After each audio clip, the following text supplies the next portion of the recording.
Shalom, selamat pagi jemaat Tuhan.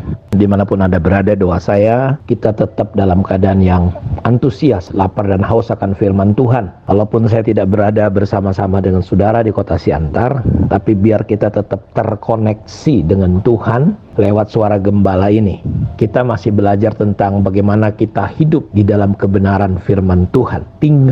Kita sudah belajar 3 berkat yang kita terima ketika kita hidup di dalam firman. Dari Yohanes 15 ayat 7, tinggallah di dalam aku dan firmanku tinggal di dalam kamu. Apa yang tinggal di dalam hati, pikiran, hidup, perasaan kita? Apakah firman Tuhan? Persoalan orang Kristen adalah dia banyak tahu firman Tuhan, dia berdoa, dia ada dalam pelayanan, dia tinggal di dalam gereja, tetapi firman Tuhan tidak tinggal di dalam hidupnya. Karena itu ketika kita tinggal di dalam Tuhan dan firman-Nya tinggal di dalam kita akan mengalami kesehatan secara rohani, mental, dan lahiriah kita. Kita akan mengalami yang namanya terobosan dalam hidup kita menjadi orang yang bisa dipercaya. Nah, hari ini sangat penting bahwa kita perlu hidup di dalam kebenaran. Seperti apa aplikasi kita membiarkan firman berkuasa atas hidup kita? Di sini saya coba mengambil contoh surat Paulus kepada anak didiknya Timotius. Di 1 Timotius 4 ayat 12-16. Jangan seorang pun menganggap engkau rendah karena engkau muda. Jadilah teladan bagi orang-orang percaya dalam perkataanmu, dalam tingkah lakumu, dalam kasihmu, dalam kesetiaanmu, dan dalam kesucianmu. Sementara itu sampai aku datang, bertekunlah dalam membaca kitab-kitab suci, dalam membangun dan dalam mengajar. Jangan lalai dalam menggunakan karunia yang ada padamu, yang telah diberikannya kepadamu oleh nubuat dengan penumpangan tangan sidang penatua. Perhatikanlah semuanya itu, hiduplah di dalamnya, supaya kemajuanmu nyata kepada semua orang. Awasi dirimu sendiri dan awasi ajaranmu, bertekunlah dalam semuanya itu, karena dengan berbuat demikian engkau akan menyelamatkan dirimu dan semua orang yang mendengar engkau.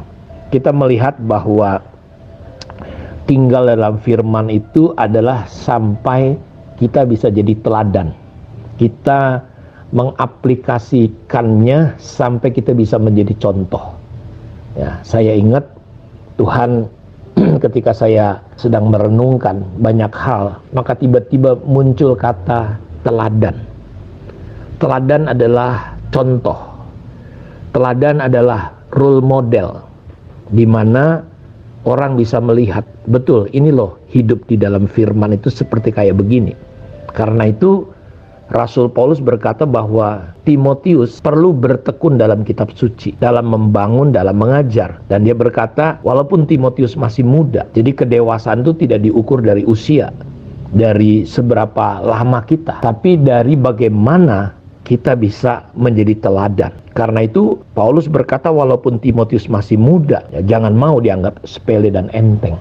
Jadi orang akan menghargai kita bukan karena masalah usia. Apakah selama hidup kita bisa menjadi teladan? Ini persoalan. Apakah hidup Bapak Ibu sudah jadi teladan, sudah jadi contoh? Terkadang kita pandai ngomong. Sekali lagi, masalah orang Kristen adalah dia pandai ngomong. Ya, apalagi zaman sekarang untuk mengaktualisasi dirinya. Sosial media, wah, dia explore dirinya seolah-olah dia paling tahu, paling jago, ya. Tidak salah ngomong firman Tuhan di sosial media, tetapi seringkali kita mengukur orang itu dari sisi itu, ya. Tiba-tiba dia memandang rendah, ya, tiba-tiba dia menghakimi orang.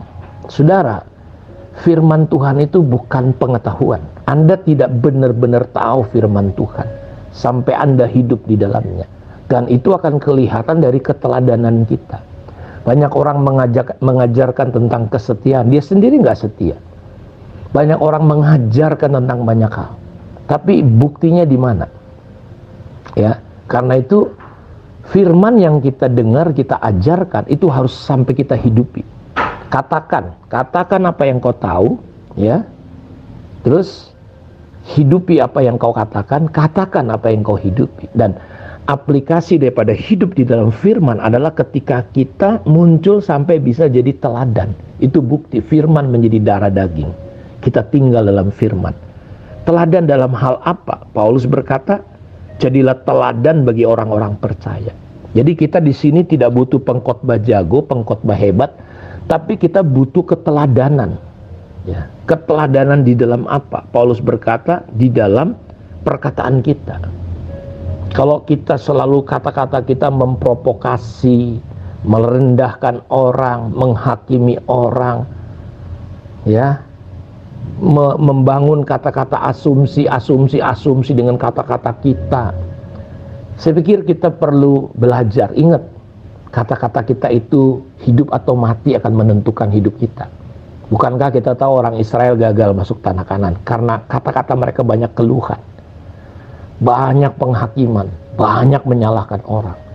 Coba mari bukti daripada firman kebenaran itu hidup dalam hidup kita adalah kita mulai bisa jadi teladan, contoh. Kayak gimana sih sebenarnya ya, kata-kata kita. Karena itu kita belajar. Lebih bagus kita menekap mulut kita, kata Soleman, supaya kita tidak banyak bersalah. Orang yang banyak berkata-kata bisa banyak salah. Karena itu biarlah hati kita, firman Tuhan tinggal, berakar, berurat, sehingga mulut kita yang keluar adalah kebenaran firman Tuhan. Ya, setiap kata-kata kita adalah perkataan yang firman Tuhan itu menghidupkan. Firman Tuhan itu di dalamnya ada kehidupan. Ya, saya percaya kalau kita firman itu tinggal, contoh atau aplikasinya adalah dimulai dari kata-kata kita. Petrus berkata, jika ada orang ingin melihat hari-harinya menjadi baik, ya, salah satu hal yang terpenting, dia harus bisa menjaga lidah bibirnya daripada yang jahat. Karena itu kita belajar mengendalikan hati pikiran, sehingga kata-kata kita yang keluar adalah kata-kata firman, memberi kehidupan. Semua masalah seringkali terjadi karena kesalahpahaman dalam menangkap kata-kata. Karena itu kita perlu berhati-hati. Yakobus berkata, lambat kita bicara, ya, cepat kita mendengar, lambat marah. Kita perlu belajar jadi teladan. Ini aplikasi apakah Anda tinggal di dalam firman Tuhan dan firman Tuhan menguasai hati Anda. Kita perlu menjadi teladan. Hari ini kita ingin bahas satu topik saja. Dalam perkataanmu kau harus jadi teladan.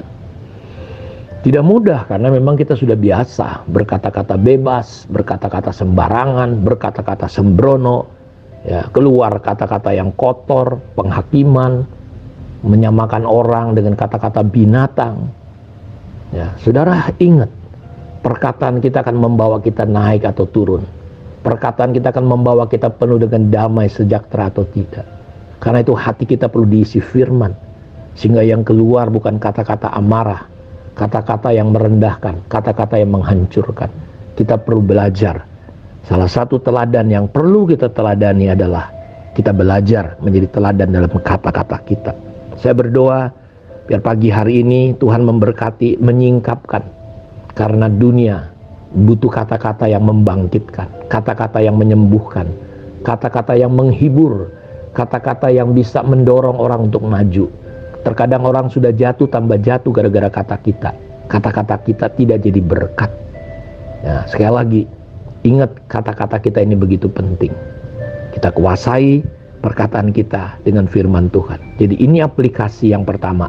Kalau kita tinggal dalam firman, yaitu kata-kata kita jadi teladan. Jadilah teladan dalam perkataan kita. Tuhan berkati kita. Mari kita berdoa. Bapa, terima kasih. Kemurahan anugerah-Mu tercurah atas hidup anak-anak-Mu dimanapun mereka berada. Kami mau belajar mengaplikasikan firman-Mu ya Tuhan. Bahwa firman-Mu tinggal dalam kami dan itu akan membuat kami menjadi teladan dalam perkataan kami. Sucikan, kuduskan hati, pikiran, perkataan kami. Biar kata-kata kami adalah kata-kata yang membangun, menguatkan, menghidupkan. Terpujilah Engkau Tuhan. Di dalam nama Yesus kami berdoa.